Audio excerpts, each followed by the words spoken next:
قال: هل يجوز للمرأة أن ترضع أختها من أمها وأبيها؟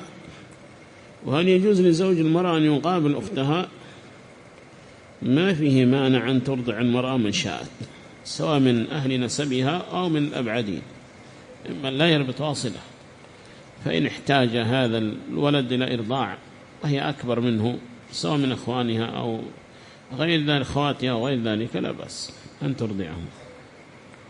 وإذا أرضعت أختا من أخواتها فهي بنت هذا الزوج، لأنه صاحب الحليب، ولبن الفحل يحرم على الصحيح، فيكون أبا لها، لأن زوجته أرضعتها وهو أبوها من الرضاعة، وزوجته أمها من الرضاعة، فلا بأس أن يقابل أختها إذا رضعتها زوجته، فهي بنته، لأن الحليب حليبه، والحليب يسمى بلبن الفحل، ولبن الفحل يحرم، ولولا هذا الفحل ما جاء الحليب بعد الله سبحانه وتعالى.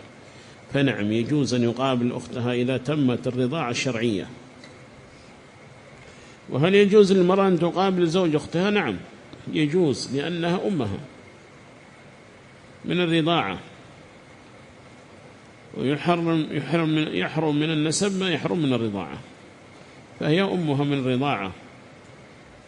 ولا يجوز للزوج أن يتزوج أم هذه البنت، كما أنه لا يجوز له أن يتزوج أمها النسبية، كذلك أيضا تحرم عليه أمها الرضاعية. فهذه أختها بنت لها، فلا بأس أن يقابل هذا الزوج هذه المرضعة، فهي أم زوجته من الرضاعة، ما فيه مانع على الصحيح، خلافا لشيخ الإسلام رحمه الله تعالى. فهذه عنده يعني تحريم بالمصاهرة، وفي مثل هذه المواضع لا يحرم ولا تكون محرما فيما يتعلق بالمصاهرة في مثل هذا.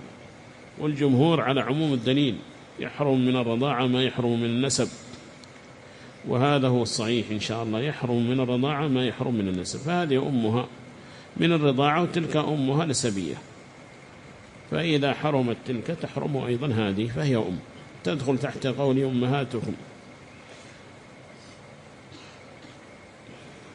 وأمهات نسائكم، أعني هذه الآية أو الجزء من الآية، وأمهات نسائكم، فهي داخلة في هذا، فهي أم امرأته، وإن كانت رضاعية وتلك نسبية، فالعموم يشملها.